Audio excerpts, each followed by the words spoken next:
रामकृष्ण हरी विठ्ठल केशवा. सर्व शेळी पालकांना, मेंढी पालकांना किंवा गाय म्हैस असेल,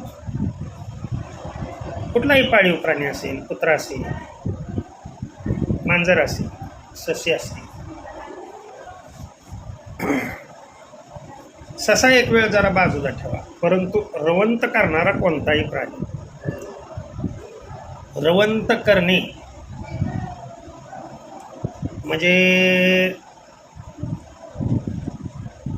हिंदीमध्ये सांगायचं म्हणलं तर त्याला जुगली असं म्हणतात. लक्षात ठेवायचं. खाल्लेला चारा, जनावरं काय करतात, घाई गडबडीनं भर भर भर भर भर भर भर भर खाऊन घेतात. ते एका पोटामध्ये ठेवतात. नीट लक्ष द्या. आणि ते पुन्हा बसून किंवा उभा राहून तो चारा बाहेर काढतात आणि त्या चाऱ्याचं चरवण सुरू करतात. हे रवंत करणाऱ्यापैकी सर्वांजवळ, काहींजवळ गायी असतात, काहींजवळ म्हशी असतात, काहींजवळ शेळ्या, मेंढ्या. परंतु हे सर्वांसाठीच मी सांगायला लागलोय. रवंत करणाऱ्या प्राण्यांसाठी किंवा रवंत न करणाऱ्या प्राण्यांसाठी, अगदी मनुष्यासाठी सुद्धा. उगं उठायचं, आजारी पडलं जनावर की जंतनाशक पाजायचं. कधी बी जंतनाशक पाजायचं नाही. जंतनाशक जर सारखंच पाजत राहिला तर त्याचे फार वाईट परिणाम होतात. लक्षात ठेवा. तर प्रथम जंत झालेत हे ओळखायचं कसं? आपल्या जनावरांना जंत झालेत हे ओळखायचं कसं?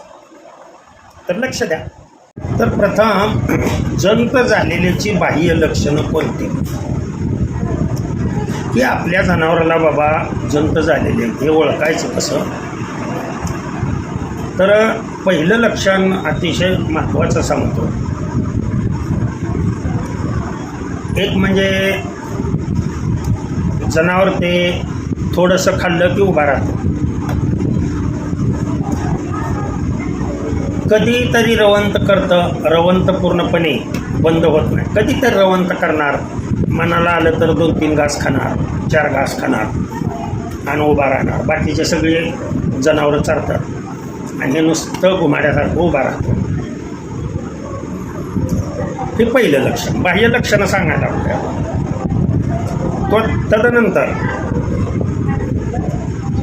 कोणताही त्वचारोग, जर त्या जनावरांच्या अंगावरची केस जायला लागली किंवा केसामध्ये कोंडा झाला, लक्षात ठेवा. ही लक्षणं लक्षात ठेवा.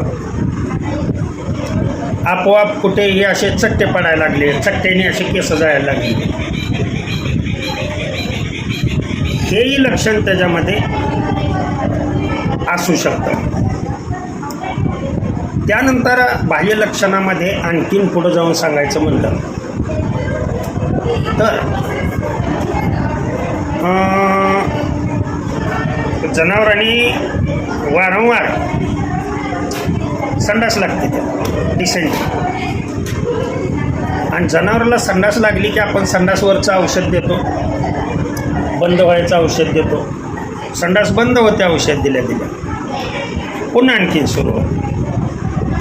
म्हणजे वारंवार हे दुखणं हे त्याचं चालू होतं. त्यानंतर त्यांनी केलेली जी संडास आहे, लक्षात ठेवा. तुम्ही ओळखायचं कसं ते सांगायला. केलेली संडास ही हिरवट रंगाची, त्याच्यामध्ये म्युकस म्हणजे शेंबडासारखा पदार्थ,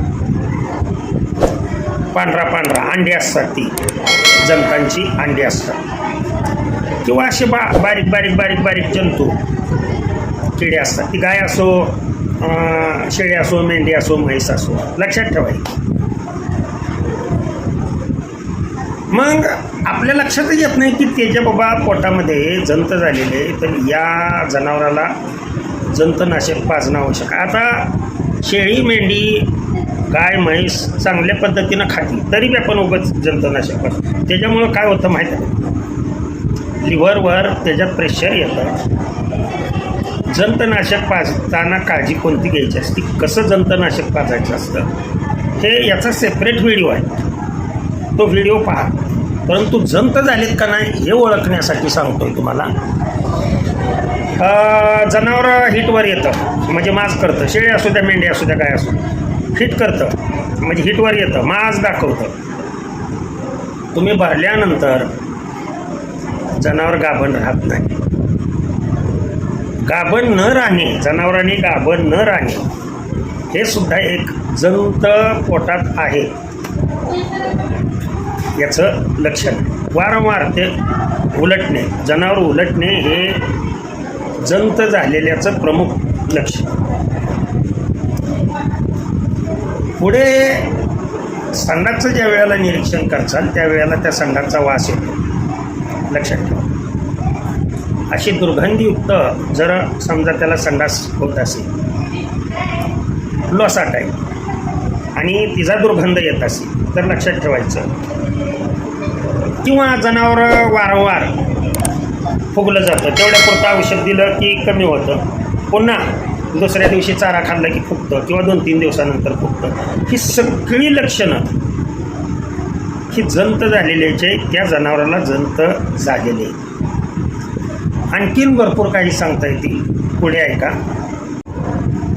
इथं मान जबड्याच्या खालच्या बाजूला असा मोठा गट्टू किंवा कानाच्या खालच्या बाजूला अशी गाठ येते किंवा इथं सुस्त हे भाग, त्याचा जबड्याच्या खालचा भाग सुचतो. लक्षात ठेवायचं हे जंत झाले. किंवा जनावर खोकू लागतं, ते फुफ्फुसामधले आणि लिव्हरमधले जंत झाले, त्याचा अगदी 101% हे लगेच लक्षात ठेवायचं. पुढे जर बोलायचं म्हटलं याच्याबद्दल तर